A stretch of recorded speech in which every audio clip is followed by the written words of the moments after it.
setup than last time. All right, everybody. We're back in action here. This is your host, BoTik, Progressives Abroad, live from Oslo, Norway. But it doesn't really matter where we're live from because we're talking to people from all around the world. And hey, if you're just tuning in right now, please share this this live stream. This is the first episode of the new season. You can go back and listen to our podcast anywhere: Apple, iTunes, Spotify, all that crap, Anchor, whatever. And check out our last season. We did about 30 episodes last year. Some of them are on YouTube too. You can watch the videos. I like to listen. That's why I like to do that. And well, this podcast will also be converted into an audio format later. So if you like to listen to us, so subscribe to us wherever you can, wherever you like to listen or watch podcasts. And yeah, follow us on YouTube, all that, Twitter, blah, blah, blah, blah. And please feel free, if you like what we're doing here, send us a donation. It's all running down there at the ticker now. I'm going to shut up. Anyways, BoTik live here in Oslo, Norway. Very happy to be back. There might be also some, technical difficulties. I'm working with a new system right now, but whatever. Who cares, right? Bare bones, everybody. Bare bones here on the Progressives Abroad podcast. We kind of got no money. Anyways, and we got time. Anyways, I'm very excited, everybody, because we got my friend here today to kick us off for this new season of Progressives Abroad. We've got my good friend all the way over in Finland. I'm gonna zoom him in here right now. He's running for. I'm gonna say this, although he's up to a lot more than this. He's running for political office with the Greenparty over in Joensuu, Finland. I'm going to pronounce all these things right. I'm hanging with my main man over here in Finland, Huck Middeke. I always hope I'm saying your name right. And I really don't care. What's in a name? Yeah. So how's it going? How's it going, Huck? Welcome. Thank you. We were talking already before the show, but thanks for coming on. I'm really happy to share you with the world today. Yeah, thank you for having me, and everyone who is listening in. Have a good day. Yeah, well, you're asking a big question. How am I doing? Is that something you're used to saying? How you doing? Is that just a way of greeting, right? You don't expect much of an answer. I know this is a big controversy, especially between. Because am I right? You're originally from Germany, right? Yes, I like to say I was born, or I happened to be born in a place that one species on this planet called Germany. Yes. Okay, yeah. So I like that. I'm with that. Because I remember when I used to live in Germany too, and when I lived in Germany, I had this discussion with a lot of people about what do you mean how you doing? Like, yeah, Okay. like, Okay. do you want my life story right now or what? And it is kind of like a weird question, right? Because how you doing for some people, I think, can mean, hey, what's up? How you doing? Oh, I'm all right. Yes. All right. Yeah. But for other people, but I think, because I don't know about you, but I've heard a lot of people criticize U.S. Americans, people who happen to be living in this land called the United States, as being a bit like superficial, because they're always like, oh, how you doing, but nobody really cares. But I don't know, I think some of us care. I'm one of those people. I actually care how people are doing, and sometimes when you say hi to people and say, hey, how you doing? Oh, I'm doing all right, nice to see you, blah blah blah. But I leave the window open if people say, oh, I'm not doing so right, or I want to talk about something. It's a little window to keep open. Yes. Yeah. So. And I think it's nice to have this this kind of so deep in your everyday habits and language, this question, because it's a very important question, and if it's easily accessible, this question, then and if people make use of it, and also, like, like if you ask, and in my opinion, if I ask someone like, how are you doing, how are you, then I might need to be prepared to spend 15 minutes of my time or even longer. So it's in that sense, it's a big question. And yeah, and it's a good question. So I'm doing well. Oh, that's good. I mean, in a way, I always say, and it would be okay if you weren't either. You know what I mean? We're all here to talk about all kinds of things. I'm really like very, very happy, and it's good. That's fantastic. Enough challenges. That's fantastic. Yeah. Because you know what, like, I'd like to, I mean, when we say how you doing too, it's a really funny conversation. I think when we say how you doing, it's also like, what are you doing? Like, where are you right now? And like all this kind of stuff. And so yeah, let's get a little bit, just like introduce yourself a little bit. We've talked many times before, but I don't think everybody listening knows you. So just introduce yourself, Mr. Huck. Okay, so so the question who I am, right? I think the why question is a lot more interesting. But Why are anyhow, you doing why are you doing what you're doing? Actually, okay, let's start with an easier question. Where are you right now? I am in a place that people call Finland, Eastern Yes. Finland to be more precise, the city of Joensuu, Mm-hmm. 115,000 inhabitants in the bigger area. We have a university here. And yeah, I say we because I really feel like connected to this place. And then exactly where I am, like you might, if you're watching this, not just listening to it, just the audio comment for the people who are just listening. In the background, you can see an interesting looking wall. That's my home. That's where I'm Yes, that's what I'm living. curious about. Yes. Yeah, so you can see a yurt from the inside. Yeah, part of the yurt. It's a Mongolian design for a nomadic shelter, a yurt. So Mm-hmm. it's something between. You have quite a rigid wall and a rigid roof. So you have a lot of wooden poles and struts and rafters and trellis walls in it. And um, yeah, insulation is sheep wool, and it's been working as a shelter, very sufficient shelter for now almost 2 years. So, and this yurt is standing in a resilience experiment, a project that is called Nomad Town. Basically, a resilience hub. Resilience hubs are places where we try to find out how high on the sustainability scale it is possible to live just by doing it. So instead of studying or something and getting some numbers on the papers, we're just trying it out and see what is possible. So yeah, So okay, so why a yurt? I mean, I think this is really, I've heard good things about yurts, but why did you choose a yurt in particular? Because you say it's like you called it a traditional Mongolian living structure. I think you said something like that. yeah, So how, or gear. Like there's, I mean, like it's there's like you find a lot of like a YouTube channel I really recommend to anyone. Nomadic architecture is mm, really good. Like there's many good things about this channel, also the videos, but the channel itself is really good. Anyhow, so yurt is like it's easy to put up and easy to take down, and it's very sufficient. It provides like really good shelter. It's warm, dry, and safe.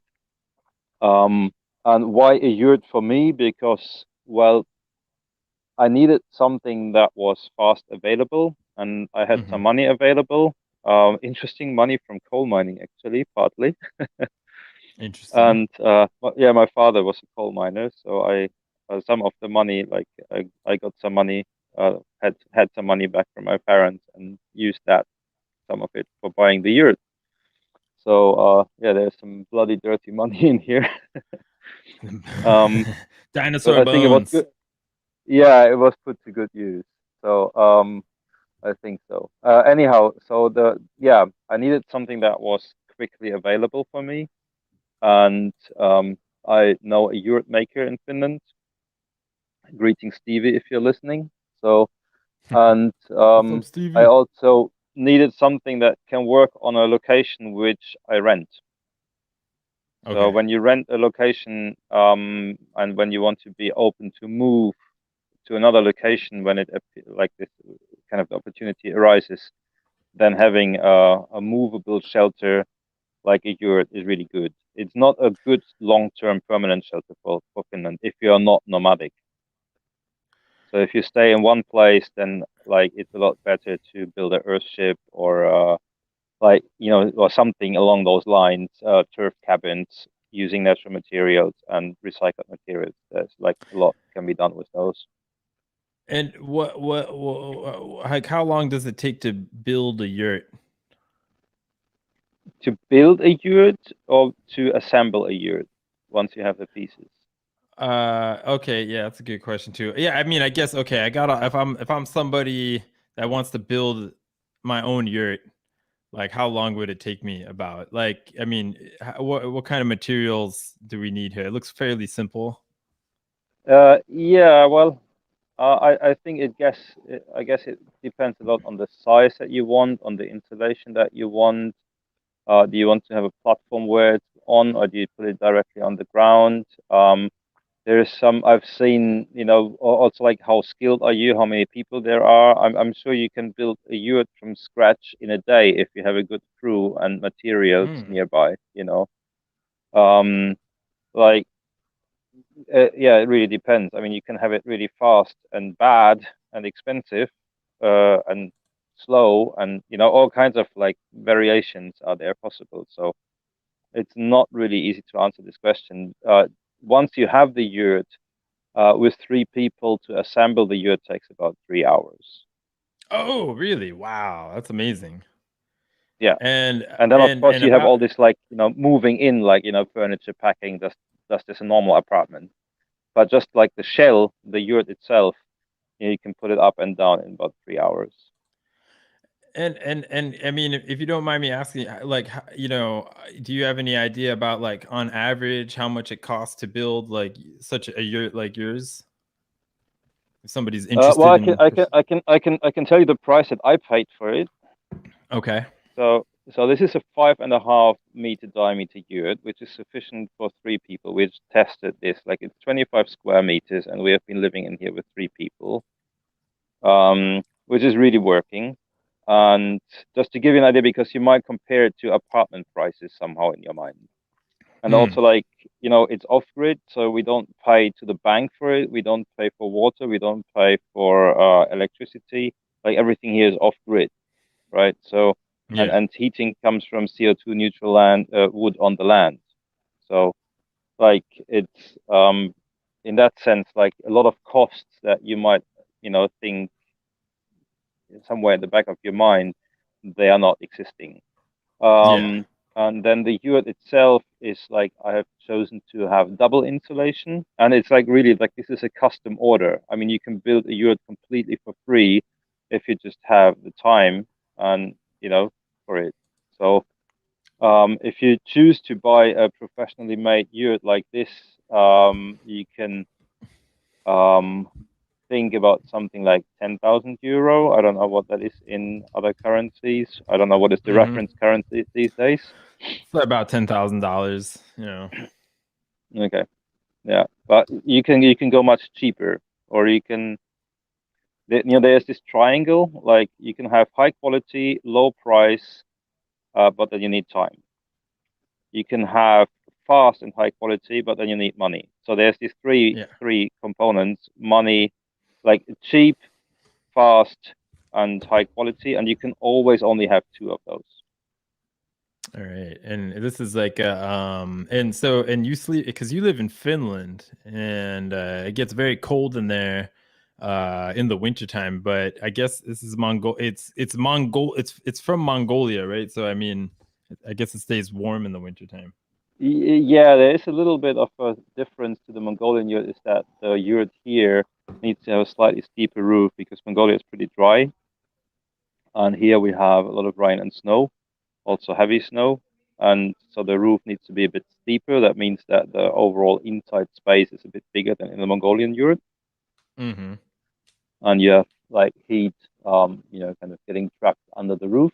So, um, yeah, yeah, but it's you can have it really warm. So we had, like, just as a reference, last winter we had days with minus 30 Celsius, and if I Mhm. would want to, I could have plus 30 in here. So Okay. that, So it's like yeah, it works with the weather.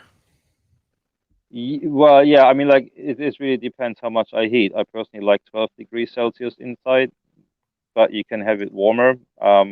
So yeah, but it's just very sufficient. It's a little bit different, It's like in that sense different that you need to, well, not need to. I mean, like you have more possibilities to juggle the inside temperatures. Let's say, in an Mm-hmm. apartment, the or house or so, the temperature is pretty static, and also it is warm when you're not home. So the heat when I'm not home or when I'm sleeping, I let it go cold, because when I'm sleeping, I'm under the warm blanket, maybe with a hot water bottle.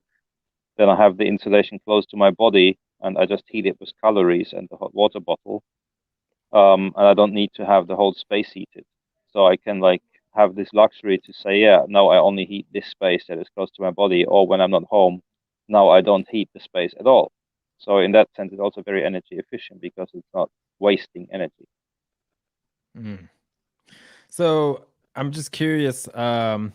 Yeah, I want to kind of like, I want to kind of give everybody like a picture of your story, because we know each other. We talked about it before, but I know that, and I want to get into it in a little bit. I don't know exactly where you want to start, because I know that you're now running for with the Green Party in your town over there. But I feel like a lot of, I mean, am I right to think that I mean, you're a wilderness guide, you're a sustainability consultant.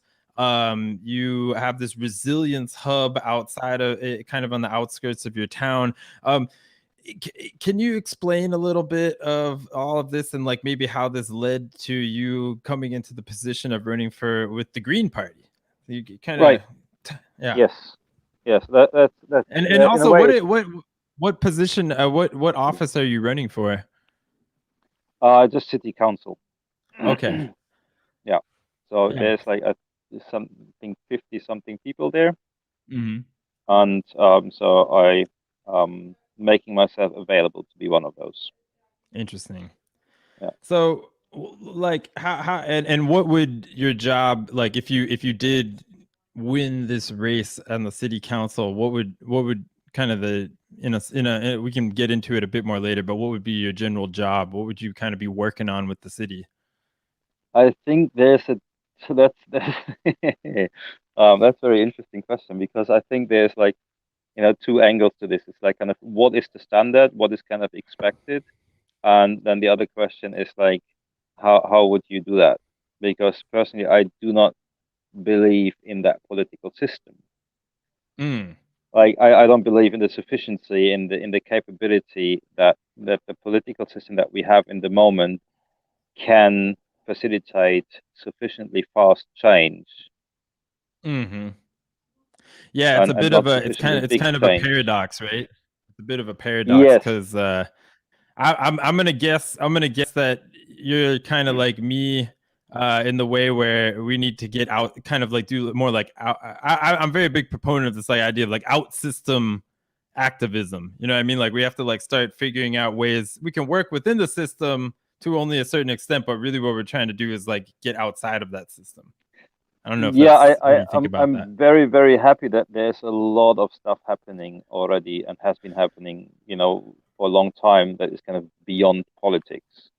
Um, Mm-hmm. where change is facilitated on a much bigger scale, but somehow underground. So like, under the radar, because there's no media involved. It's just like, between people to people. And then also Mm-hmm. like at the same time, these movements like Fridays for Future, Parents for Future, Scientists for Future, Extinction Rebellion, which really do bring a lot of change and show change, not just bring it and demand it, but they actually show that change is happening. So there's like, for example, living off grid to some extent is a form of rebellion, right? Mm-hmm. Yeah. Um, Yeah. So, yeah, please continue. you back to your original question. You were asking like kind of how do I get into this? Like, um, Yeah, where did this all with come my from? Because you're living off the grid, you're living in a yurt out in the middle of eastern Finland, and now you're going into the system, to the yeah, I belly mean of the the thing is beast. the thing it kind of came from running survival courses, and most of the time these were like wilderness survival courses. So I've always been like somehow interested in the whole topic of survival as long as I remember. First books that I've been reading were like on adventure stories and explorers and survival. And then I spent a lot of time in the woods and grew a very deep connection to the natural world, or let's say to the rest of the natural world. Like I don't want to differentiate myself from the natural world, so it's the same thing. And then in these survival courses, that eventually, like after I got qualified as a wilderness guide and learned about like practical survival techniques, social survival techniques, in the survival courses, I was teaching people how to get back to civilization. And there are certain kind of tools that can be applied to deal with survival situations and make a plan and so on. And there's a video where I'm explaining this stop tool on a YouTube channel that is going under my name. And this stop tool somehow made me realize that, hang on, I'm not surviving in everyday life. Like not only is it really difficult for me in comparison to my Stone Age ancestors, like my level of knowledge compared to a Stone Age ancestor of me would be more on par of a Stone Age 6-year-old. My wilderness survival knowledge, even though I'm considered to be somewhat an expert in my field from many people's perspectives. From my perspective, I'm really like feeling like a beginner. Anyhow, I realized that when I go back to the so-called safe haven of civilization, I'm not fulfilling my survival criteria or my 6 survival priorities. I'm not fulfilling them. And even if I would be able to live in the woods, I would still be affected by the global society of human population. So I see that there is like a lot of necessity for me to invest myself into the human society also to facilitate change that makes life more likely to be safe, for lifestyles to be more likely to be safe to be copied by our future generations, and lifestyles that make ourselves happier because we understand them. They're like less complex, less outsourced, less detours in general. And when I look at what we're doing in the moment, is that we're trying to, I don't know, make the lifestyles that we slipped into, the status quo that we kind of slipped into, where we are realizing that it's consuming, like at least in the Finnish lifestyle, it's consuming about 3 planets, like the equivalent. And we see that this doesn't work, and we see that the whole political system, I say I see, can't talk for us, but just I see personally that the change that we need cannot be brought fast enough. You have a lot of like the mechanisms in politics are relatively slow. They can bring a lot of big change, but the machinery is slow. Like when you have new candidates, it takes them years to understand the system, and then all these like processes of voting for certain new laws and ideas and whatever is really slow. And then a lot of the time, the mechanisms for implementing the new decisions, they work with pressure tools like taxation, right? So, and I think that's not a very sustainable way to bring change. And also, when I look at the motivation of many candidates, the motivation for many candidates is just to be a professional politician. It's like Right. yeah, like when I look now on the streets here, the campaigning, they're like, you can see even at the entry level of politics, money matters so much. It's unbelievable. Like, it's not about the ideas that you have and the motivation that you have. Well, also, I guess, but it also seems to be a lot about how much advertisement can you buy. Yes. Like it's basically, I mean, this is like a big overarching problem with capitalism in general, is that, the more money you have, the more airtime you get. You know what I mean? I mean, we don't have any money here, and probably not too many people will be watching this because we don't have the big bucks, the big YouTube bucks to, like, get a high place in the algorithm or something like that. You know, it kind of it goes for everybody. But like, what do you think? So, I mean, you say that where things aren't changing fast enough, so I'm gonna let it like in Finland, for example, or like in your city in town. So before we get into like what maybe you think needs to change, or like how your experience has like led you to being able to put some of that change into action, perhaps, what do you think, you know, as somebody from United States, and for a lot of people that might be listening in countries that are not on the like top 5 list of like happiest countries in the world, like when you hear that Finland, I mean, I know it's the same with Norway, it's like Finland, Norway, Denmark, Sweden, maybe like Switzerland or something, happiest countries in the world, no, whatever. What just I just want to throw that at you. What do you think about that? I've got my own opinions, but yeah. Yeah, I think it's now the second or third time that Finland was voted, or not like voted. I think it's like somehow estimated or established somehow that Finnish people are the happiest people. And I see a lot of head scratching, like really us? What? Are they serious? Did they look at our? I don't know. I don't even know what is the suicide rate, but it used to be famously high. And Yeah, right. you know, and quite often when you ask people like how you're doing, you know, you get an answer like, yeah, thanks for asking, but really bad. You know, not even but really bad. They say like, yeah, really bad. You know, or something. It's rare, but it happens. Mm. And I think that people do wonder. At the same time, I think a lot of people do not understand kind of how that is established.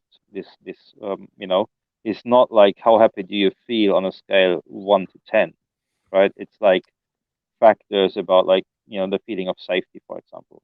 And I think the feeling of safety is really high in Finland. You know, there's like Okay. you know, it's like I mean like yeah, I once somebody said like, yeah, in Finland even the obese, even the poor people are obese, you know, like, you know, it's like you don't hunger when you're poor, but you don't have to. I mean, like city of Joensuu, we are throwing 5 tons of food away every day, Mm. like And altogether. yeah, And I was looking I was looking up like in your city of Joensuu, and I was just looking up, and it says that like the unemployment rate is about 14.5%. So I mean, a lot of people, I mean, I guess there's like a decent amount of unemployment there. So I mean, a lot of people would say like, what do you mean? Just a moment here. It'd be like, you know, what do you mean? You know, it's so happy. Nobody even has jobs there. There must be like all these poor people everywhere, like all these people, like, you know, in the streets, homelessness rampant, you know. But what happens to these people that yeah, okay, like everybody, just one yes, second. something. Okay, so I'm alone on air here. That's exciting. BoTik just left the building. I don't know.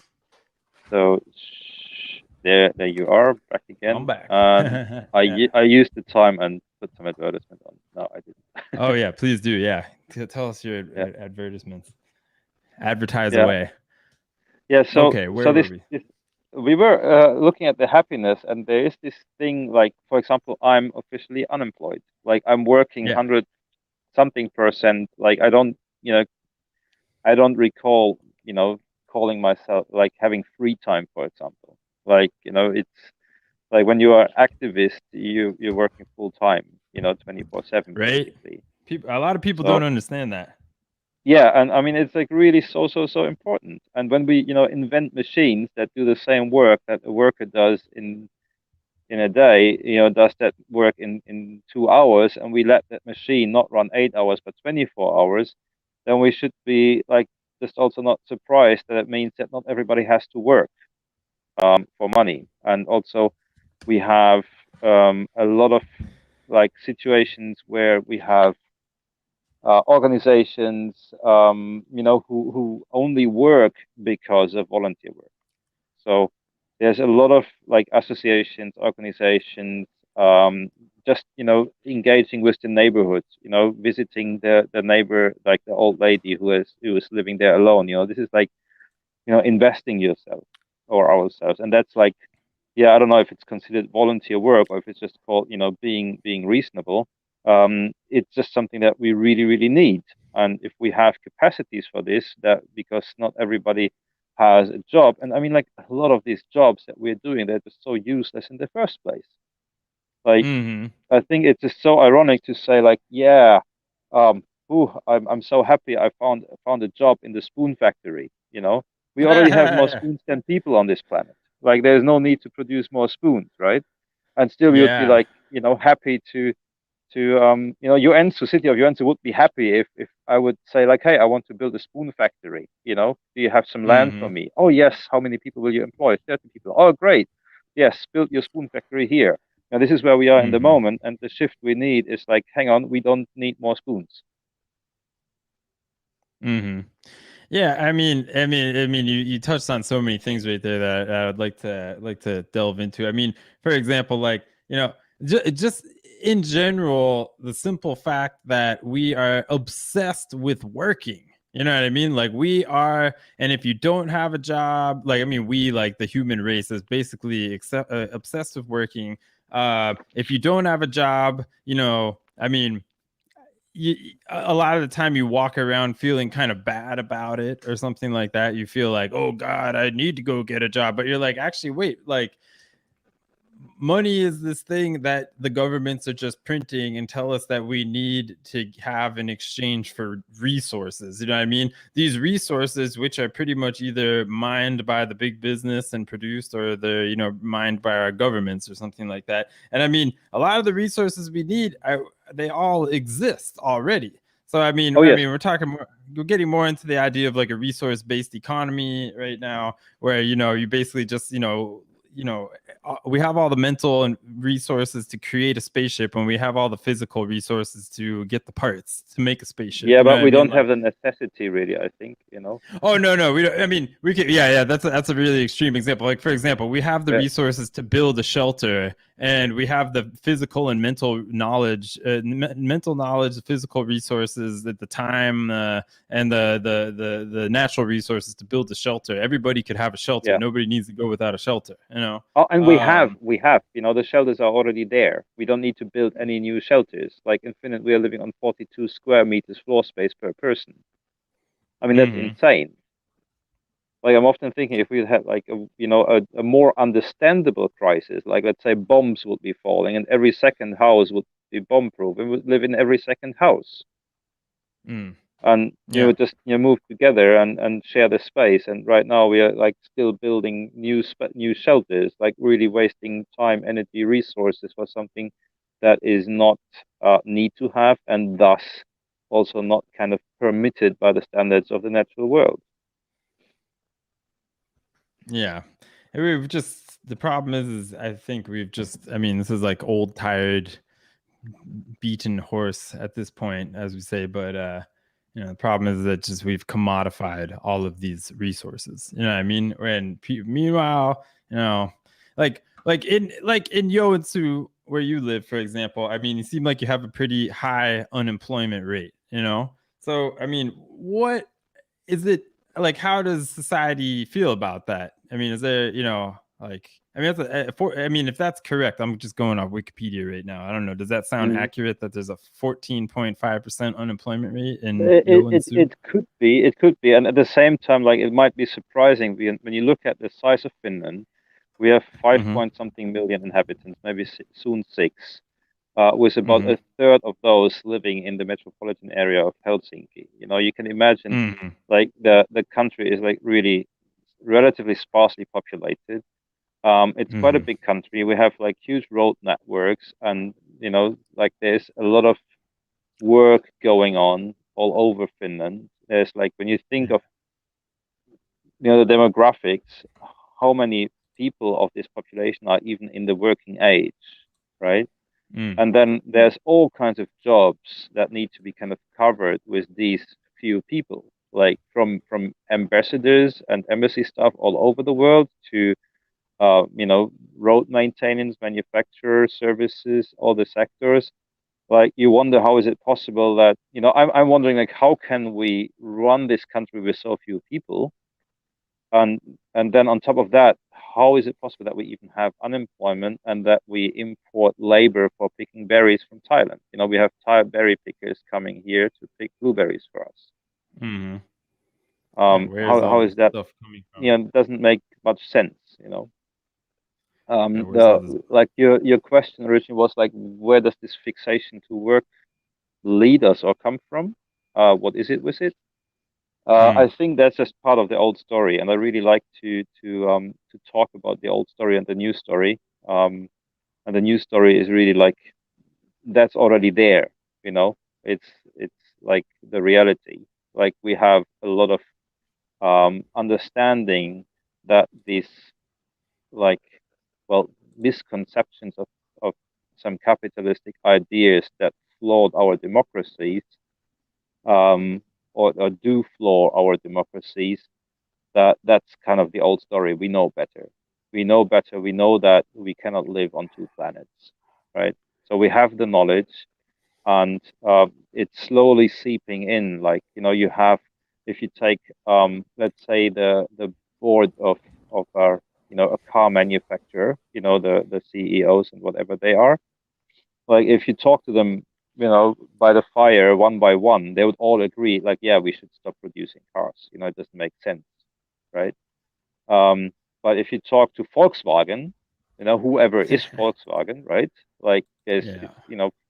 each person who is in and behind and for Volkswagen, or whatever car manufacturer, they would say, yeah, there's no point in producing more cars. Like when you think about, the rationales, when you think about the survival of our species and life on this planet, then we should really, just not do that. And you see these conflicts even in the people. Like I have had the statistic planner of the city of Joensuu here, and you could see a conflict between his role as a as a statistic, or a strategic planner of the city, who would say, yes, please build a spoon factory, and then him as a private person who has two daughters who currently see that the parent generation is doing something that is very suicidal. Yeah. So, and really that's, just I don't know if there's point in fighting this old story, or if it's just because it's just so much fun to put all the energy in the new story. Yeah, I guess the question is what is the new story going to look like? I don't know. Is this something you're going to try to bring into your work with the city council? But sure. I mean, that's for example, for me, how does the new story look like? To me, it's not about, let's say, fighting with other parties about what we want and how do we want things done, but that we just agree commonly why we are here, right? Like we can fight a lot about our differences and different ideas and the what and the how. Um, and what we really, I think, should do is, agree on the why, because the rest will come automatically. And that's, I think, that has something that has changed over time. The reason why we are doing things, when you think about, like, just 200 years ago, a lot less people were on this planet, a lot less stories were going on parallel, and especially a lot less interlinked stories. Now we have like 10 billion people soon, and everybody knows somebody on another continent. We have a lot of interlinked stories going on parallel, and it's impossible to keep an overview, to understand, to control, to be in power even. And I think part of the new story is a lot about forgetting and forgiving, and being open and listening, and really looking into getting deep nature connection into what we used to call politics. Yeah, so it sounds like you're talking about a very collaborative effort. Like what kind of like, I mean, I can think of some, right off the top of my head of like, what kind of, because when we talk about like creating this new story about why we're here and kind of organizing community based on that idea, I think a lot of people have a lot of different ideas of like why we're here, of course. And I mean, for me, like, I've always thought like a really huge issue in that is like, we have, at least in the United States, to do a little cross-cultural comparison right now, at least in the United States, I mean, we're still such a religion-based society. I don't think so many people really absorb that. You know what I mean? When you come over here, I mean, it's still, I mean, we have these parties over here in Germany and Norway, all these places, like the Christian Democrat Party and all this kind of stuff, but it's like nowhere, like the fabric of society. I don't know. I feel like in many cases, a lot of the religion's been kind of like beaten out of it over the years through lots of wars and border shifts and the EU and all this kind of stuff. Whereas in the United States, we still have like Christian religious values so like embedded in our just everyday society. Like, might be a kid and you don't even grow up in any religion, but you're still thinking about like God and the devil and like all kinds of weird fairy tale kind of stuff, because you just like hear about it, you hear about it at school. Even every day when you get up, when you're in class, you gotta say, I pledge allegiance to the flag of the United States of America and to the republic for which it stands, one nation under God, indivisible, liberty and justice for all. Our money says one nation, God we trust, all this kind of stuff. So my point is that I feel like in politics and like government, we have like people that are secular, like we do have people that aren't really like so like faith-based, religion-based, but then we're also up against a lot of people who, like, I mean, everybody swears on the Bible pretty much, unless you're like the rare Muslim or the rare Jew that's like getting in. Everybody's swearing on the Bible when they go into office, when they go to court, they go to anything. And I see a huge problem with this because in the United States, I mean, you have people that are like politicians. They're supposed to be truthful. They're like lawyers. They're involved in the law and all this kind of stuff. And they're like saying, "Hey, this is my beliefs. I believe in like the apocalypse, and I believe in like all this stuff.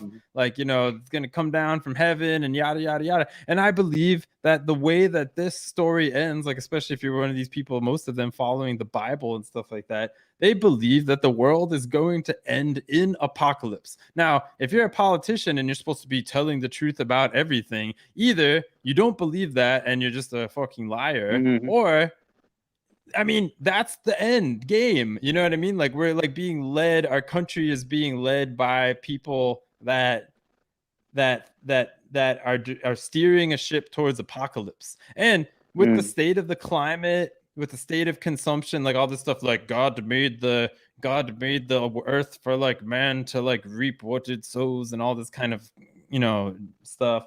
It's just like, dude, it's no wonder that we're dealing with climate change right now. Like, these people don't want to make things better. So sorry, that was kind of a long tangent, but it made me think of that because it made me just think like, for some people, the story is vastly different. You know what I mean? Like, I mean, we're battling like ginormous religions, like huge stories. And I just kind of wonder, like, where does that fit into, your politics over there when it comes to making a story, making a new story, Yeah, I think that a lot of this is like something that we really slipped into. Like, I was also raised Catholic. I was, praying before every meal and before going to sleep.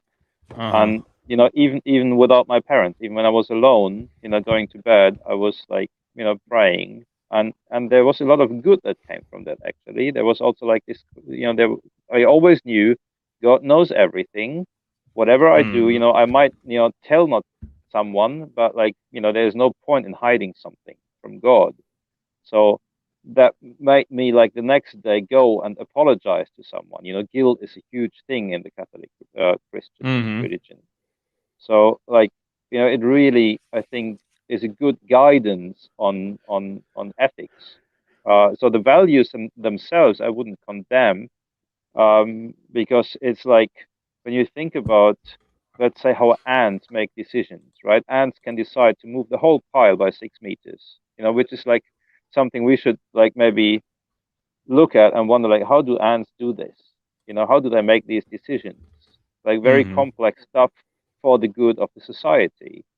Change that we basically also need to do in that scale, right? When you scale it up from the ants, with how many millions they are in the pile to move the whole pile by 6 meters. That's a huge complex decision, and there is not a single one decision maker. It's not the queen doesn't decide those things. It's a collective decision, and they're working with an algorithm of like 10 different settings. So it's like very simple stuff to follow. Each ant can easily accomplish. And when you think about like this, algorithms or values or the 10, how are they called? Something, what God gave the people in the story of the Bible? The Commandments. commandments. Yes, yeah. That's like, replace commandment by algorithm. Like, very, very simple things. And I think that's like when we look at how complex our law machine has become, nobody understands. Everybody can easily break the law by accident. It's really easy to break the law and make yourself guilty of something because there's just so many of them, like especially if you drive cars. So it's really easy to break the laws and become like kind of a bad criminal person, condemned person. And the thing I feel is that, yeah, maybe not a bad idea to look back at, let's say, 10 simple values, right? Like just take that as guidance. That might be easier to understand. So in that sense, I wouldn't like necessarily say like, yeah, the religions in itself, they are bad. I think it's important to understand where it came from. It came from like like we didn't have global travel, and we didn't have science to the fact that we have now. So like our origin is like in still trying to be able to explain what we couldn't explain. And now science kind of took over, and also as religions, veganism or the iPhone, I something, whatever. Like, I'm a believer in Apple, I'm a believer in Nike, I'm a believer in, iOS or whatever. Not iOS, what is it? Android. Like this is how we define ourselves nowadays, often, somehow at least in everyday action. Um, and when I see like some politicians swearing on the Bible, I'm thinking like, okay, yeah, there's a nice backup plan. There's like there's this higher authority. I can always say like, yeah, yeah, yes, like you can always excuse like, yeah, it wasn't meant to be. Like God wasn't, helping, or I don't know, like I couldn't do better. And also I think it's important to understand or to see that there is no us and them, right? It's all us in it together. There's no yeah, there's really no us and them. Like I feel it, when I look at other people, I'm thinking like, oh no, how is it possible? Or when the Europe lets a lot of sounds in, which is nice with the birds, but on Friday, Thursday, and Saturday night to hear the like kids and adults revving up their engines in town, like when they drive around town and show off their subwoofers and I don't know what. Like you can sometimes hear it all the way here. And I'm thinking, like, what's going on with us? And there's like this initial thought, like, what's going on with them? But then I always like correct myself, hey, what's going on with us? Like, because it's still us people as a species together. So, and I think it's really like easy to blame each other.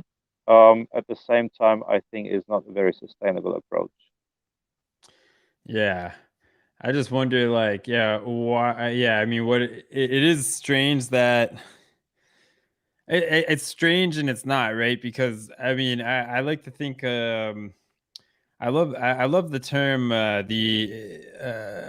the intra-indigenous consciousness, right? Like it's this term came up with this guy Graham. I can't remember. He's from Australia. Really interesting researcher. Worked with a lot of the indigenous people in Australia back in, and he still does. He's like a consultant with them.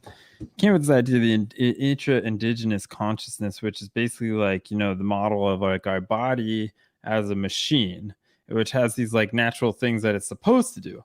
Like it's supposed to walk, hunt, gather, crouch, pick up berries, throw stuff at each other, whatever, run.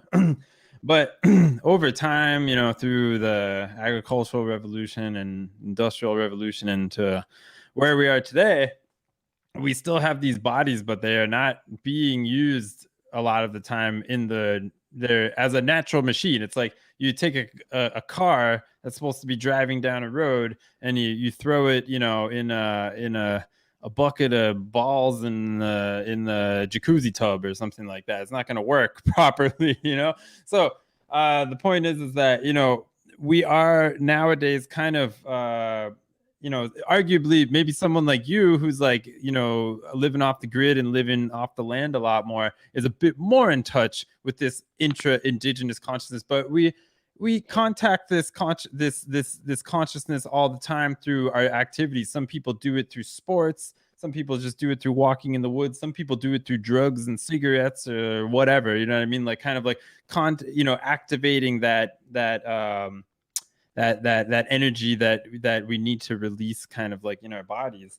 And I think that goes along with the idea that, that all this stuff from, nowadays, bumping your subwoofers on a Friday night might be like, I don't know, your mating call, like, or like or your call to your friends. They're like, hey, everybody, it's time to go out. Or your call like, hey, look at me. Like I'm the big, gorilla or whatever, of the pack. And I think it's also a lot about like, this is what is advertised, this is what is legal. It's like, yeah, be it bumping your subwoofer or being, making a nice avocado salad for the neighbor picnic.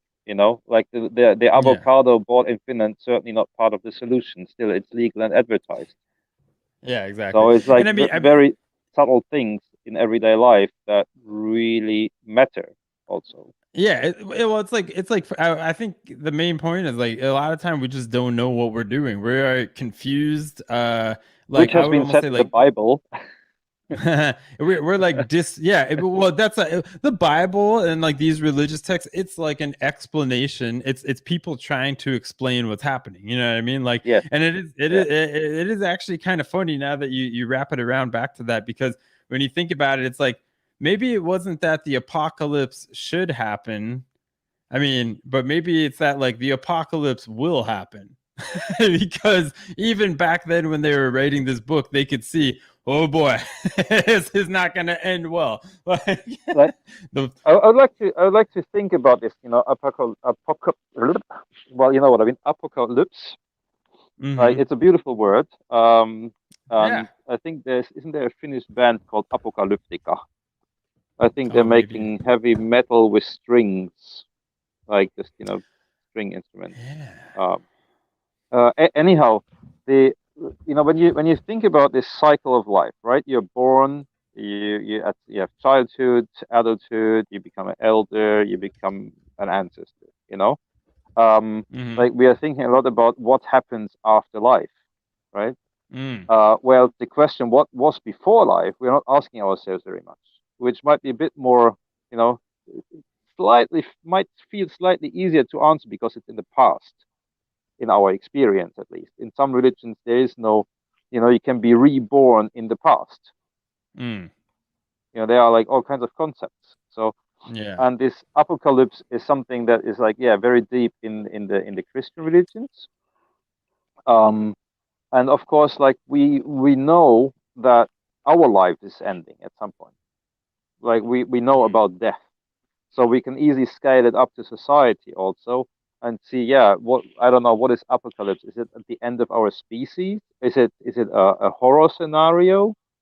Right? Like, is that, are we going back to cannibalism and some kind of Mad Max direction, or is apocalypse just that, like, pandemics are rolling over our species, and at some point there will only be a handful of us left.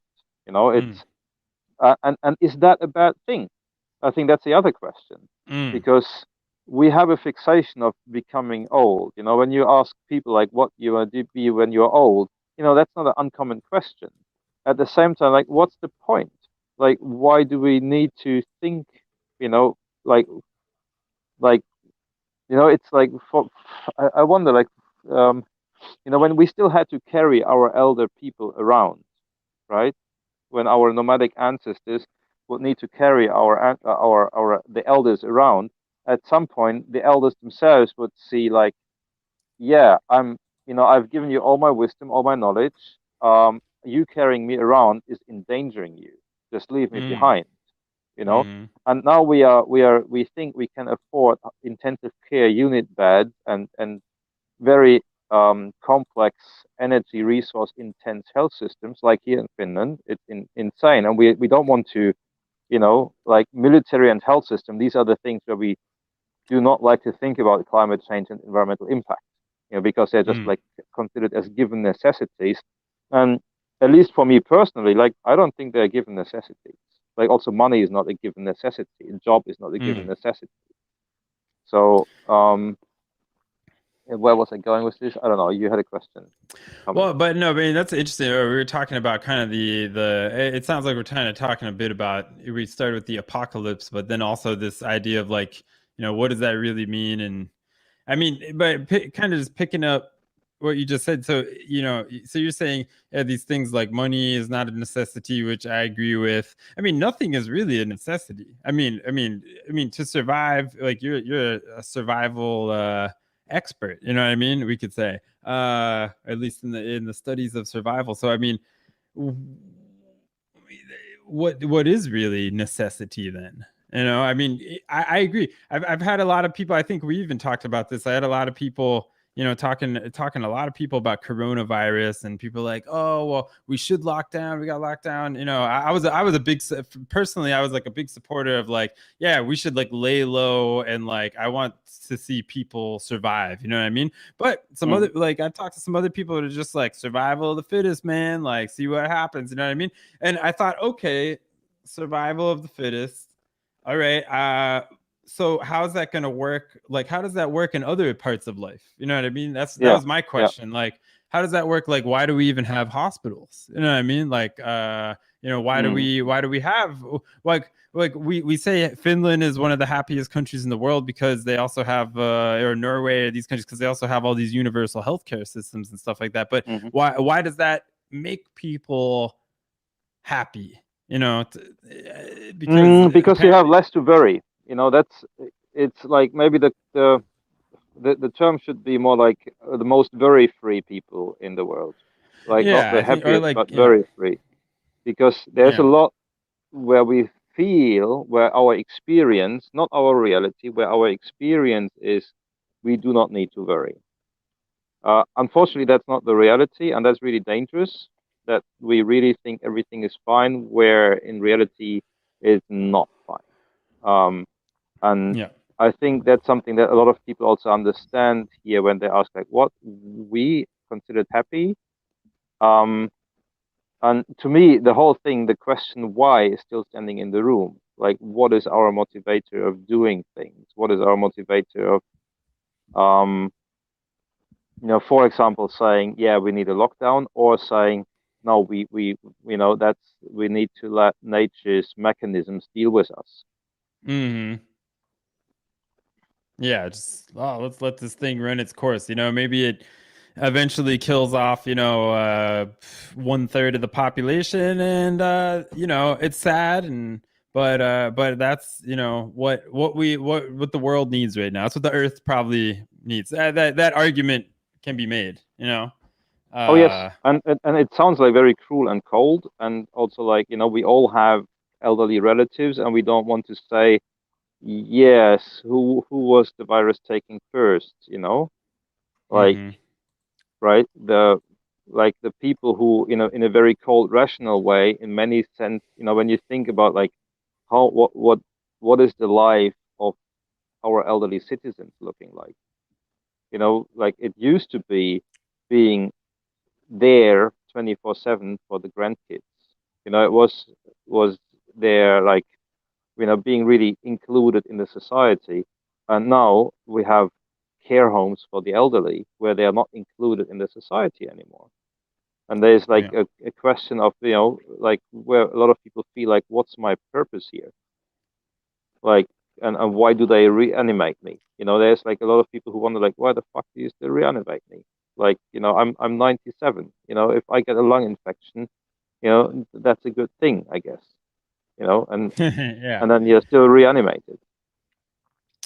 Yeah, it's definitely, I mean, we have this I mean, I'm not so well versed in this, although I've heard some interesting perspectives and studies about it. But in general, there's different perspectives on death. You know what I mean? Not I mean, probably the overarching most, popular perspective is, oh, I don't want to die. You know what I mean? Everybody's afraid to die. But there are, some, people and some cultures in this world that, have different, like, dying is just like a natural part of life, and, you honor the dead, and people just pass, and yada, yada, yada. And Still we it's should that, but cherish life. yeah, that we should You know, cherish life and be grateful and all this kind of stuff, and enjoy life, for what it is. But at the same time, we have, people have so much struggle, like, even though Finland, I know it's here in Norway, like, I mean, even though, like, Norway is up there with one of the most happiest countries in the world, it's also got a pretty high suicide rate. You know what I mean? It's also got a lot of people, seeking mental health care and stuff like that. But on the same time, it's great that that exists, that ability exists, because you have a pretty high suicide rate in the United States too, and over there, people don't have such access to things. So this also makes people happier and stuff like that. when you say, yes, please. No, yeah. When you say like we should cherish life and be grateful, do you mean like life in all its diversity, like all kinds of life forms, or do you mean like our lives? What is the perspective? I mean, for me personally, I don't think that's how most of the world thinks. But I mean, I'm a big, part. I'm a part of the world. The more than human world. Like, I'm just like another. I'm just another part of it. You know what I mean? So I mean, we should cherish everything. And Birds, the most bees. most of you, when you think of like where you're sitting now, the Yeah. human there is a minority. There's like 2 kilos of other smaller organisms inside of you. Like, and Of I think that's course. really interesting to think that we are just the carrier of other life forms, or just, I mean, like Yeah. that's an amazing thing, a great responsibility also. um, Yeah, it's very true. this, Yeah, I mean, a lot of people don't think about that, but I mean, we're just like, I mean, it's really true. It's no fruity stuff. We are just little bits and pieces kind of floating. We happen to all be attached together with bones and meat. You know? yeah, and lots of water again. I think Lots of that's also water. like something where I feel like a great start in terms of, or great start, a great part of the new story is like how we're dealing with water, like very practically, like when we get aware of our water footprints, and where does our water come from, and what do we do with our poop, right? Because poop Hmm. is also like water that has been partly water that has been moving through our body. Um, like there's a lot of opportunities there, and somebody said like start with water, start with water. I'm thinking like start with energy, like getting awareness, and start with why, like why we're doing what we're doing, because I think we need to establish, understand, um, that we are, that we are having a common ground literally under our feet.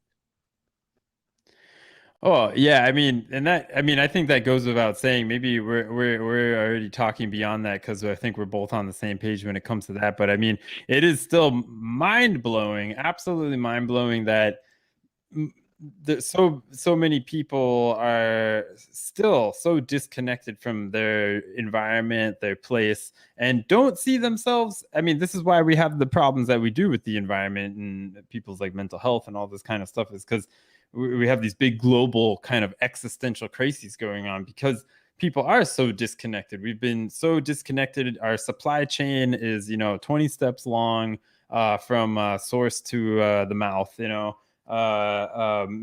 People live in concrete boxes all over the place, and have never seen a tree before, all kinds of stuff. And I mean, people are just like disconnected. Even nowadays, we are even more and more disconnected from our communities. Like, forget about like the natural, whatever that means, but like, let's say the green world or whatever, we're not even connected to our next door neighbor, so like physically, mentally, naturally, we are like deficient.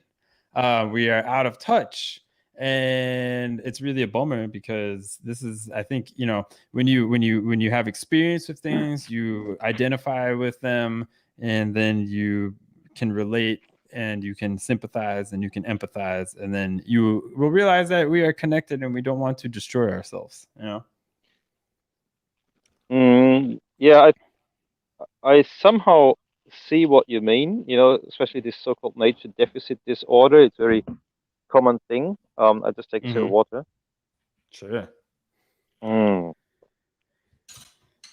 Yeah, there's only 2 steps. Like, one step was getting the water from the well, and one step was getting it in the cup. Nice.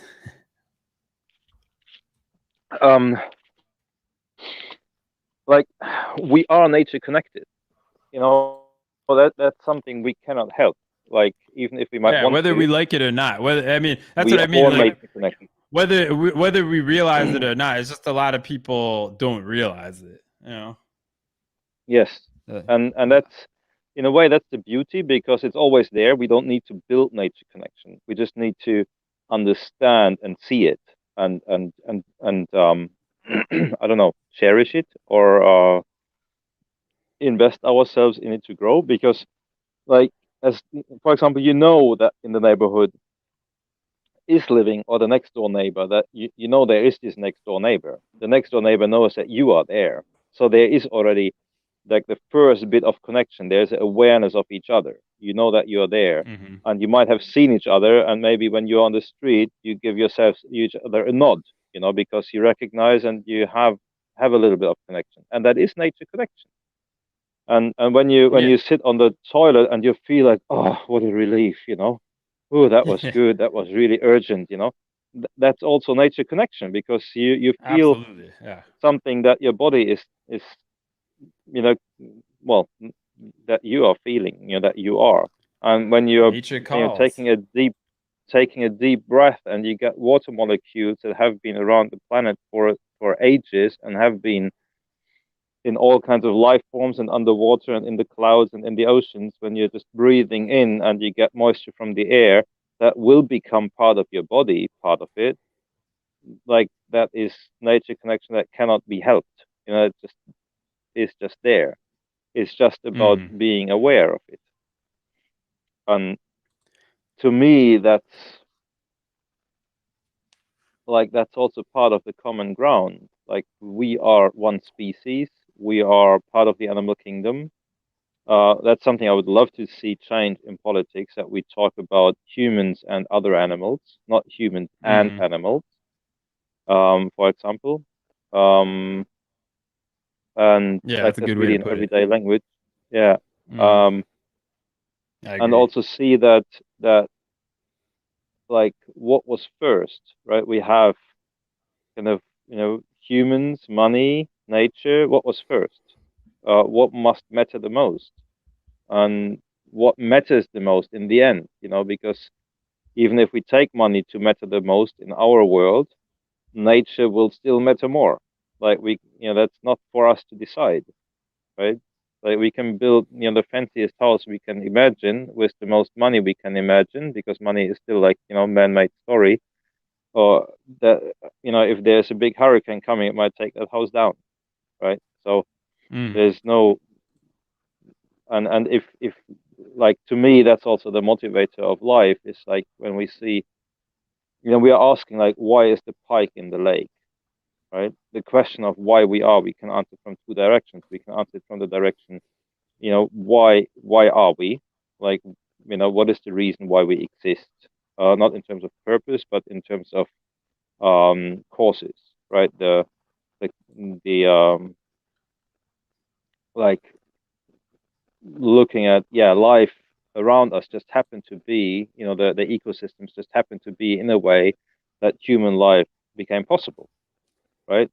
the pike is in the lake because the lake is not salt water, right? The pike is in the lake because there's food in the lake for the pike to eat. And in a very similar way, this is why we are here, and that simply is we are because of life in all its diversity, right? And if we are interested in staying alive, then this, at least to me, would be plausible to also make that our purpose, right? That our existence is to serve life in all its diversity. And that can be, as you can call that the most egocentric that you can be, or you can call that ecocentric. Yeah. Like, I always said, I mean, Mother Teresa has her own issues, but I say Mother Teresa or anybody like her might possibly be the most egocentric people in the world. Like, yeah, it might be, because if you're taking egocentrism to the extreme, then you must value life in all its diversity over your own life. Yeah, exactly. Like, I say Greta Thunberg is extremely egocentric person, might in a be. good way. Yeah, might be. Yeah, there's something where I really struggle with Greta Thunberg is when she was saying, "I want you to panic." Like, I feel that's a very dangerous suggestion to make, because we do not have reason to panic. Like, we have, yes, the house is on fire, to use her words. That's, but it's a matter of experience. So if you are a firefighter and the house is on fire, you surely don't panic because you know exactly what to do. You might either calmly just walk out of the house and let the house burn down, right? Because there is another house next to it. Because it's not, the house is on fire doesn't mean the planet is on fire. It's just our old story that is on fire. Which has implications on our planet, of course. At the same time, our planet is still there. Like, it won't cease to exist if our old system dies. So and if you have no training in firefighting and you find yourself in a house that is on fire, yeah, sure, you might panic. You don't really have to panic. There is reasons not to panic and to keep calm. And we know from all kinds of evidence, anecdotal evidence also, that if you are in a survival situation and you panic, your chances of survival are a lot lower than as if you keep calm and stop for a moment and think about your situation, observe your opportunities, and make a plan. Yeah, but of And course, that's what like I you think said, we should be doing. Yeah. I guess like you said, it comes from experience. So I mean, it's a big question of mine. I mean, I understand why she says we should panic. I mean, probably the first time, if you're fighting fires all the time, then yeah, you know how to handle the fire. You don't panic. But if you never been in a fire before and you don't know what you're doing, people start to panic. You know what I mean? So the question, so it's more of a matter of getting the firefighters in there to help fight the fire for the other people, maybe so they don't have to panic. Like, it'd be like getting the right, brains together, the knowledgeable people, the whoever, the scientists or whoever, to the Yeah, and social also getting organizers, the involved. community. Yeah. Well, Also yeah, getting everybody involved. needs to get involved. Yeah. Yeah, take your cup, even if it's very small, and fill your mouth and go to the fire and put some water on it. Well, and Like, I think that's what a lot of people don't understand, right? Because I've had people, say to me before. You've probably maybe heard stuff like this too before, like, "Oh, you're so radical," or "Oh, well, I don't think about stuff like this. I'm not an activist. What am I supposed to do?" And I'm like you said, you got to go get involved. Well, actually, we are always involved. We're always oh involved, yes, one of way or course. another. Yes, Yeah, and we are all yes, activists. We yeah, are all taking action all the time. You know what I mean? yes, So it's like, yes. I think that's a big issue too. Is like there's just a lot of this like distance, like a lot of cognitive dissonance, disassociation that people have, where it's just like, oh, no, I'm not into politics, and it's like, well, you are. Even if you don't vote, you're into politics. Like, it's all about your Yes, choices. We yes, have yes. 24 hours in a day or whatever, and you fill up that time with like And that's whatever beautiful. you That want. gives me so much hope. That gives me Yeah. really so much hope to see, because, like, we can get change on 3 levels for 2 different reasons.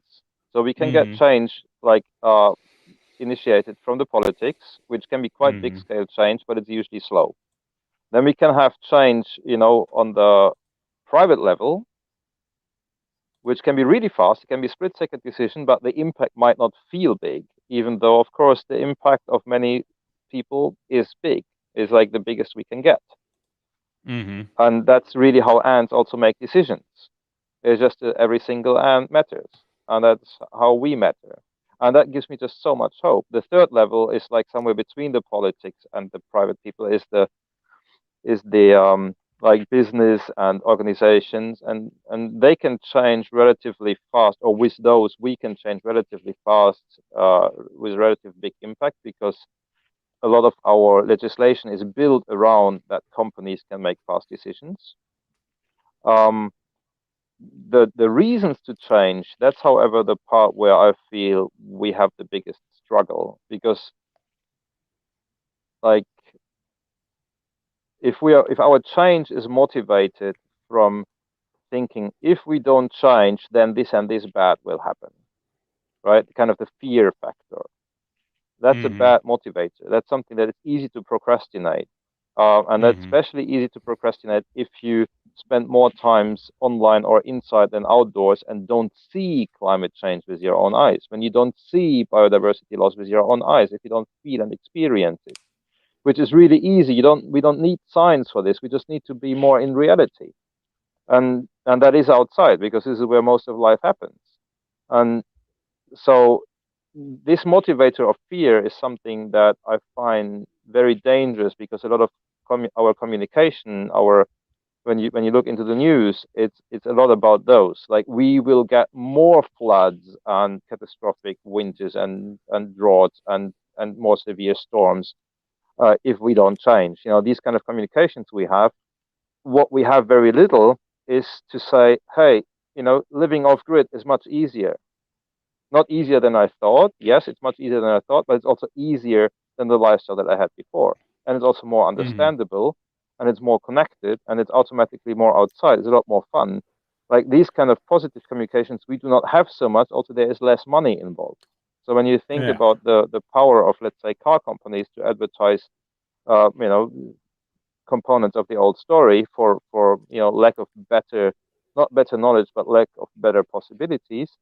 When you think for example, the eco-village movement and the transition towns and private people who really move in not baby steps but adult steps forward, because it can only go forward, and people who say, yeah, I upgraded my lifestyle to bicycle speed and bicycle distances, instead of saying I reduced, or we have to reduce, right? Like, these stories are around. They're just not so strong because there's no money involved in making them public. And that's what I mean. Like, there's a lot happening underground. There is, because all these movements are happening. And I think it's just, a shame if we don't see this motivator as something that is easy to reach. Yeah, I mean, it's definitely a good way to look at it, like kind of like positive reinforcement of these ideas, rather than making it like you have to do this, you should. I mean, I think it also depends on who your audience is, right? Because I mean, we're both like talking kind of from, I think, like Privilege perspective. bubbles. Definitely, yeah. But I mean, that, and it's hard for a lot. I mean, I think we realize that, a lot of people realize that, but I think it's hard for a lot of people to really care, because right now there's people, living in, parts of the world where they can't really think about going and making an eco village or something like that. They're like, my house is getting flooded right now, and I'm like, maybe, I'm a refugee. I gotta go deal with immigration. I'm gonna be living in a camp for the next 10 years, stuff like that. And what's crazy, and that's the thing, is like, there's more and more, like, it's just gonna, through our lifetime, it's gonna increase so many displaced people due to climate change. So it is really a conundrum. We don't want to how to make. I'm really wondering if that is the case. Mm-hmm. Because when you think of like who has a high impact now, negative impact, right? We can have a high positive impact more easily also. So Definitely, if yeah. so if But we have to let's figure out say how to we have, motivate people to do that, you know? I'm not so sure. Like, is that even our right to do so? Like, is Mm. that our responsibility? I don't know, because in the end, we can only take care of our own lives, right? And that's something where I feel like, yeah, beautiful. Like, why demand, you know, Paris Agreement action from our politicians if we privately can do so much more than what this very poor climate agreement actually is asking Well, for, that thing was a joke. or That climate motivating. agreement was So, like, and I think when we make, let's say, movies about this, right? In the moment, the movies that we see, yeah, like when we think of like what kind of TV shows and movies, what kind of stories we are telling on the screens is like, yeah, big car, fancy house, fast life, holidays, um, prime education, all these kind of, this is what we consider like, yeah, you have achieved something. If our stories go into, yeah, living off grid, living connected, growing your own food, it's like wherever the sun is shining, wherever there is some water, we can grow food if there is some soil available. So, like, why would we need to grow roses in I don't know, Namibia to import them to fly to Finland? If we could use the spaces to have permacultures instead of growing roses. So, like, I think it really depends on what kind of story we are. I don't want to say telling, what kind of story we are living. Yeah, no, I mean, I think, yeah, I mean, on an individual basis, like you said, like we do live in a lot of the world is very individualistic and is obsessed with just like more and more and more, and I got to get this and I got to get that. So yeah, if you took the consumption levels of those people and you upgraded them to like bicycle speed or whatever, then it would make a huge difference, because this is also the big part of the world that is consuming the most and creating lots of pollution and all kinds of stuff, like creating a lot of the problems. But what I think about is just how to it's like you've got less and less people kind of up at the top of the pyramid, and you've got like a whole lot of people at the bottom that are gonna like really suffer the complications of climate change, like really suffer from being displaced, all this kind of stuff. So like, is there a like, I mean, because I understand like the individualistic aspect, and maybe that's a good way to kind of like package it, or like sell the idea. But I mean, is there like a responsibility of these kind of parts of the world that have really created a lot of the mess to kind of pick up the slack? Like, if you're on the top of the mountain, you got to pull other people up, but at the same time, then you can't really stay at the top of the mountain. Everybody's got to kind of get in the middle. And for that to happen, I feel like there needs to be a lot of organization. Like, I don't know if it's going to naturally figure its way out, I think that's very interesting. This pyramid on top of the mountain, to me, that's very much part of the old story. In terms of sustainability, Finland is a developing country. Like, when you look at the ecological footprint of someone in Ethiopia, for whatever might be the reason that the ecological footprint is low, it's still low, right? And we wonder, like, how do they do it? Yeah, they do it with low tech and sufficiency and resilient communities and communication and neighborhoods.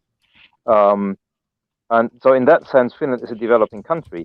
Also, Finland is not on the top if you're referring to Maslow's pyramid. Like, we have our 6 survival priorities, they are not covered. Which I think is like really important to understand, that the whole picture is flipped in a sense.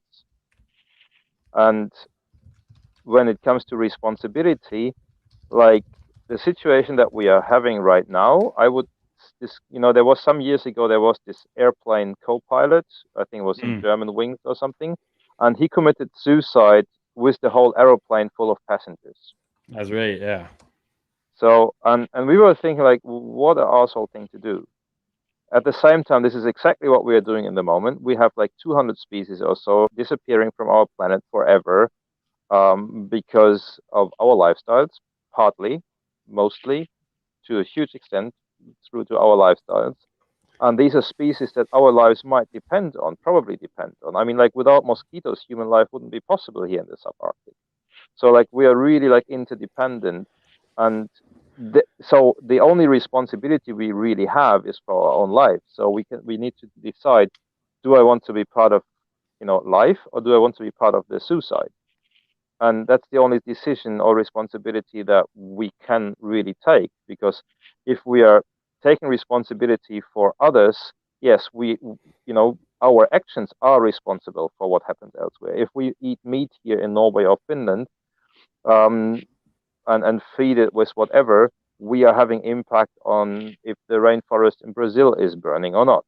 And also suddenly it becomes relevant for our survival to know if the rainforest in Brazil are burning or not. So there's like, exactly. It's like really like, it's all connected. And at the same time, that's just so beautiful to see.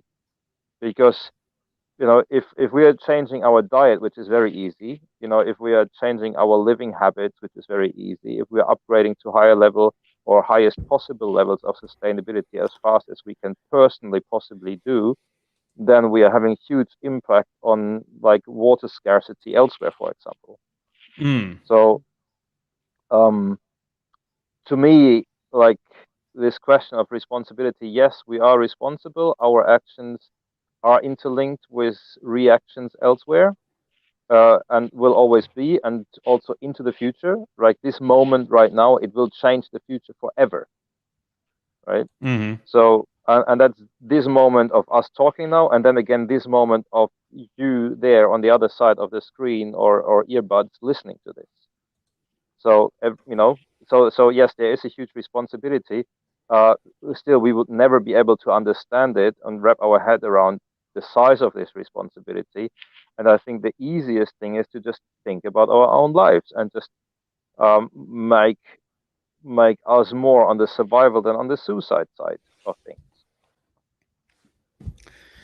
Yeah, just got to maybe through our identification with our supply chain and our ripple effects. I mean, ideally, I don't know. It's a really tough one. Ideally, we would naturally take responsibility through our own like egoism to survive. Yeah, and often that's like easier said than done. Like, Of course. ideally we would, and it's also easy to say, but and this should do, and somebody, always this like kind of outsourcing is very easy to do. And when I look at most people in Joensuu could not legally have a compost toilet, because we have still legislation of the old story in place where you cannot compost your poop and use it in your own garden.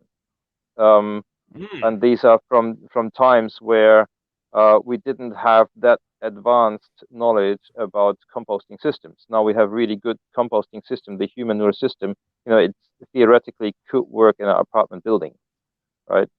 So, yeah, a lot of these things is like you don't want to break the law. At the same time, yeah, we really have to break the law because it's irrelevant. Which is, I think, by the way, a very interesting struggle from me as an activist, to hold myself back from taking part in civil disobedience, or really trying to find the fine line between political actions, like switching off lights of shops from outside. It's like legally borderline. Because as a candidate, I should be like doing everything in legal ways.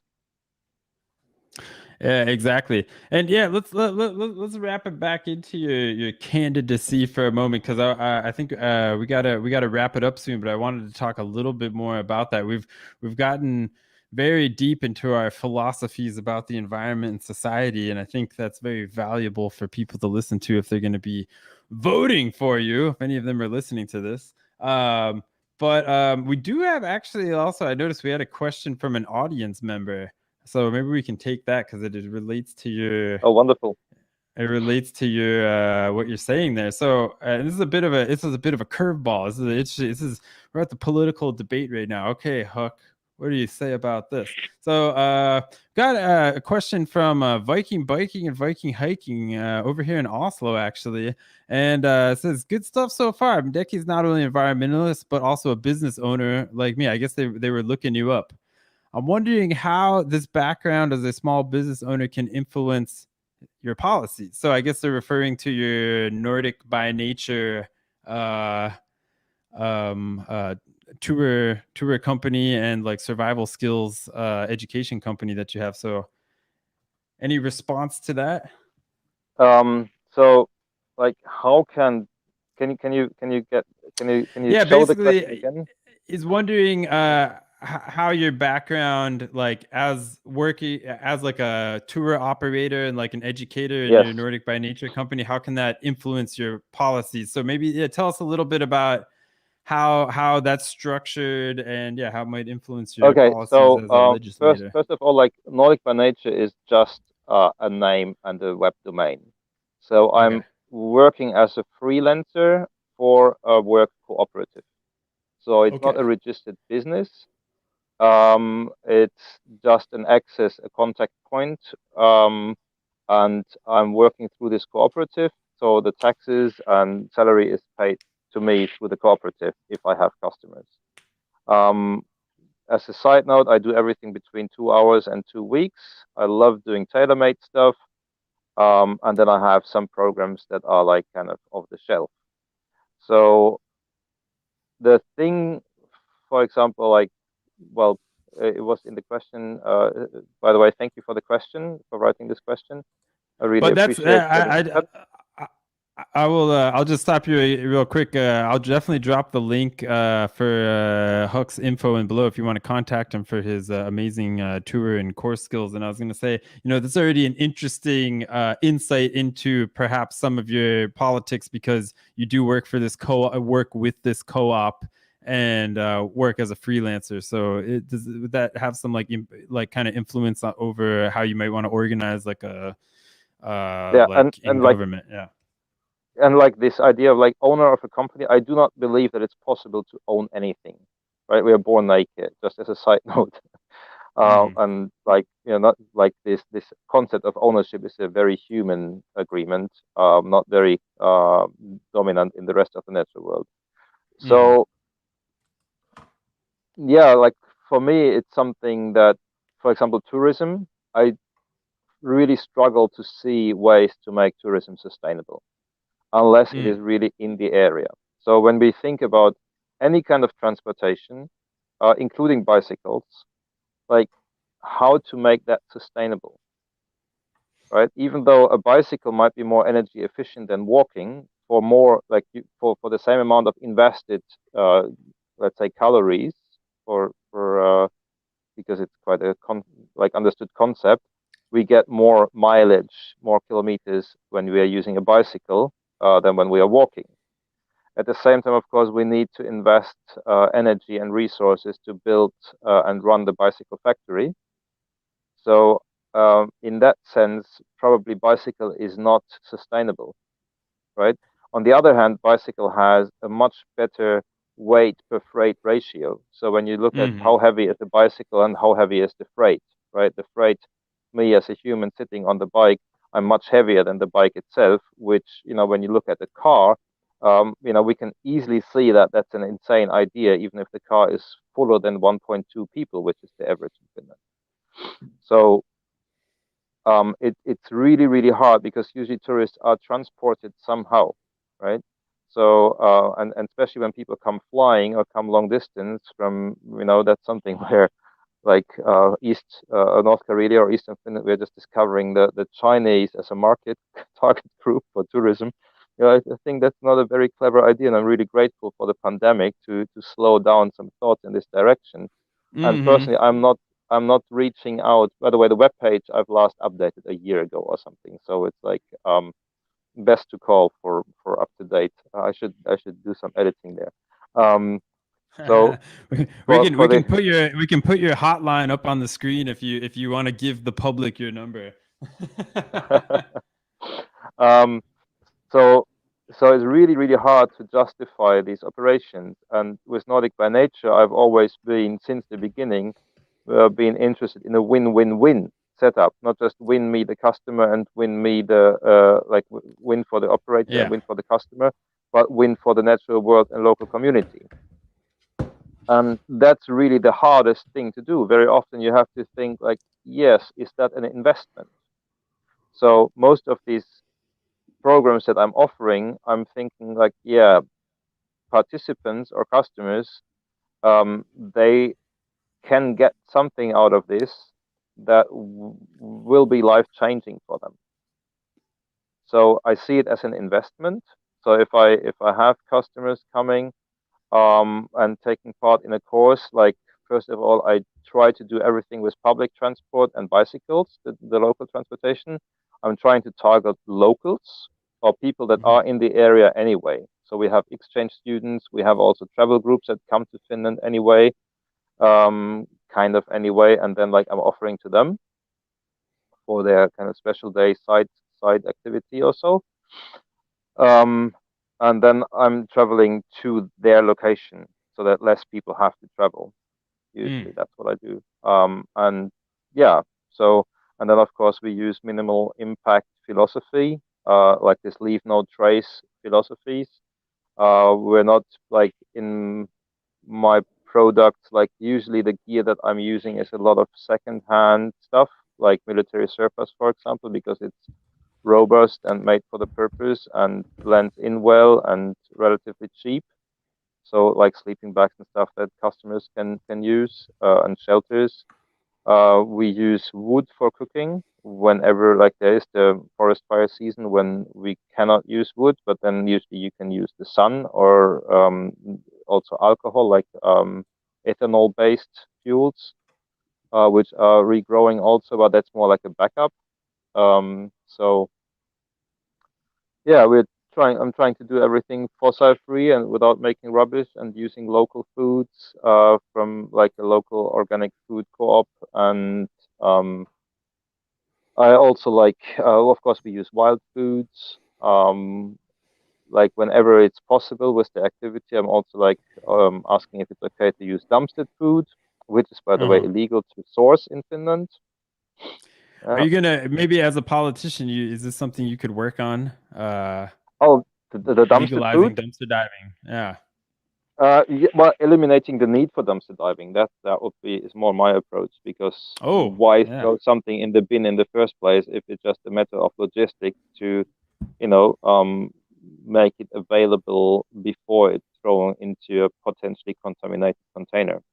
I like that. I like that. Yeah. To take Yeah. care of the what's it called? Preventative measures. Take preventative Yeah, measures. like oh Yeah. yes, of course, and making there is food that needs to be sorted out for commercial reasons, right? Like let's say you have 20 yogurts in this little tray where it comes delivered in, and one of these yogurts, breaks and leaks all over the other yogurts. Then it's cheaper for the shop to throw all these yogurts away than taking someone to clean all these other packages where the content is still perfect, right? Mm. And if they then go to the dumpster, then you're having a break in the cool chain. Whereas if they could be continued to be stored in a fridge and accessible to the customers, and they just need to clean it themselves, that's again a different story. So there's like a lot of like it's really just like as with anything, it's just a matter of communication and awareness. Mm. Right on.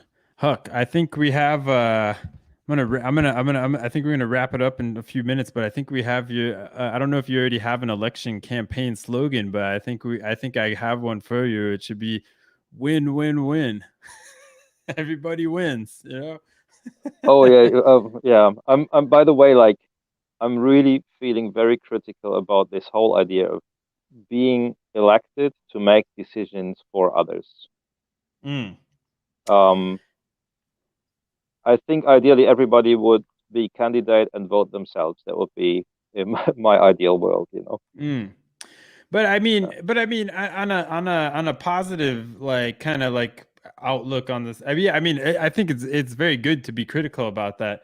But I was just thinking, in on a positive note, just like probably I know for me I'm all I also work in tourism as a tour guide and in outdoor education as I would like to say as a facilitator, you know what I mean? So to me it seems like with your kind of win-win-win mentality that you take towards like tourism, you can also kind of bring this into the kind of political sphere. Like you're not necessarily need to be fully like making decisions for everybody else, but kind of facilitating the decision making process. You know what I mean? That's how I would look at it Which I can from also your do position. from outside of politics, you know. That's like basically I'm not doing anything different than I'm doing anyway.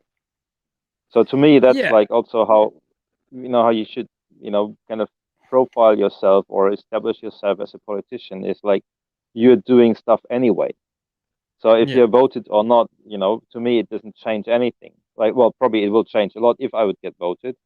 mhm. At the same time, it doesn't change my devotion and the way I spend my time. I would just still spend my time on, um, yeah, making myself available to serve the community. Yeah, exactly. I mean, you kind of it's almost like a public service, you know what I mean? I mean, and we're all doing public service in one way or another, or public contribution, whatever you want to call it, public participation. We're doing it right now. We're talking, maybe some people are listening, getting some ideas or whatever. But I mean, yeah, it sounds to me like you would be a good candidate to be like a public facilitator, kind of like in this way a designated facilitator when it comes to like legislation. Like you have some good ideas to throw in there without Thank necessarily you. having to go in and be without having to like go in and be like a boss man, or something like that, bossing people around. But I mean, you could take to me it seems like a good opportunity to take like a, I don't know, for lack of a better term, kind of like a holistic approach to the idea of government. You know what I mean? Mhm. You're Mhm. good. You're a good voice to have in there, mixing it up with the suits. You know? Yeah, I'm more the sarong kind of person, sarong and barefoot Yeah, kind of person. I mean, there's enough. I'm sure there's. I don't know exactly the politics in Joensuu, but I mean, I'm sure there's a good number of suits in there, or whatever. And it'd be good to have you in there to mix it up a little bit. Yeah, that's So for others to decide. we shall see. Wait, so Yep. as we're wrapping it up here, when is the election?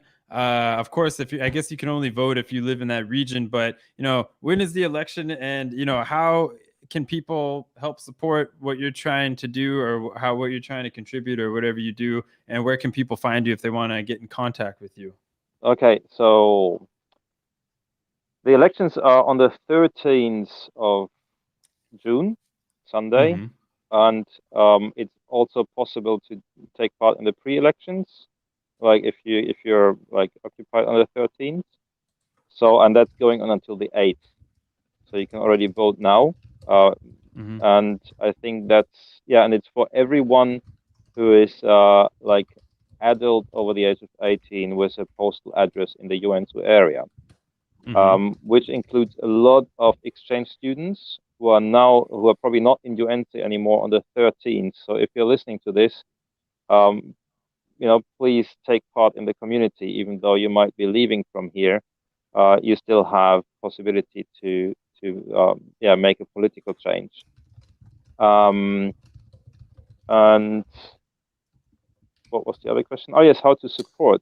Right, like how to support. Well, we have the Nomad Town here, the Resilience Mm-hmm. Hub, where which is available basically to everyone.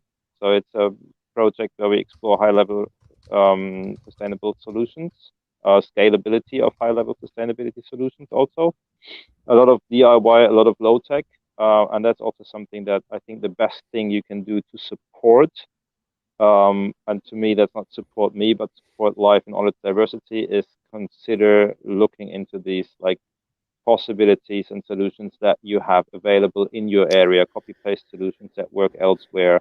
Low tech probably a big one, nature connection a huge one. I recommend using the stop tool on the full moon full stop tool. There's a video on my YouTube channel, so take a look. Very, very, very useful tool, which helps you finding solutions that work for your own life locally, and adding a bit of a global perspective to it.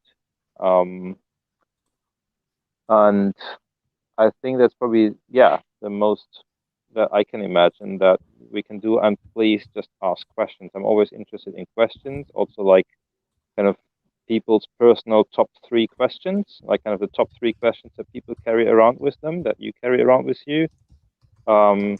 Like those questions I'm always interested to hear.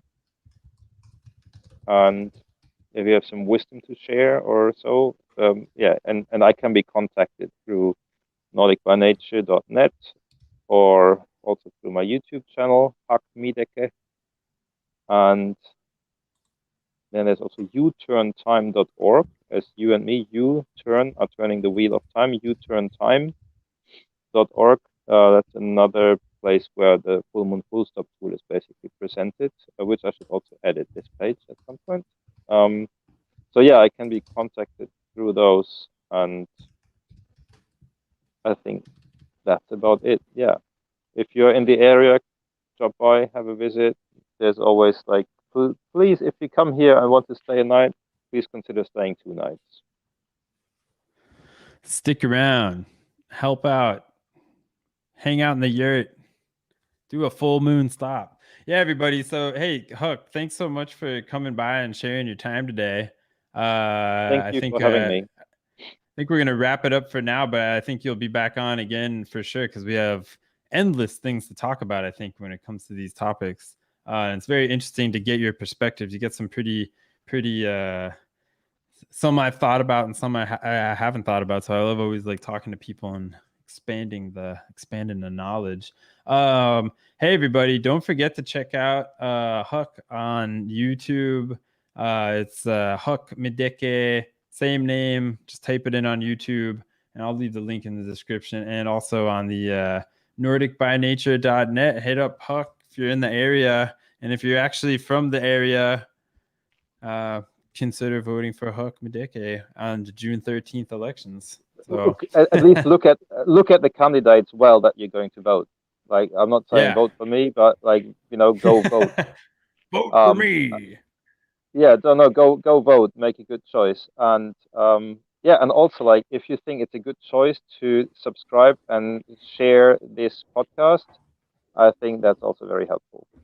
Yeah, that's a great idea. Don't forget, everybody, subscribe to the Progressives Abroad podcast, and please share this wherever you go. It's always nice, we're just here to just share the perspective from around the world and get people just, if anything, I just think, I know if I was just sitting in my room somewhere in the United States and I saw some American talking from Norway and a German guy that lives in Finland talking together, I'd Not be German. like, oh no, sorry, you're not somebody from the place called Germany.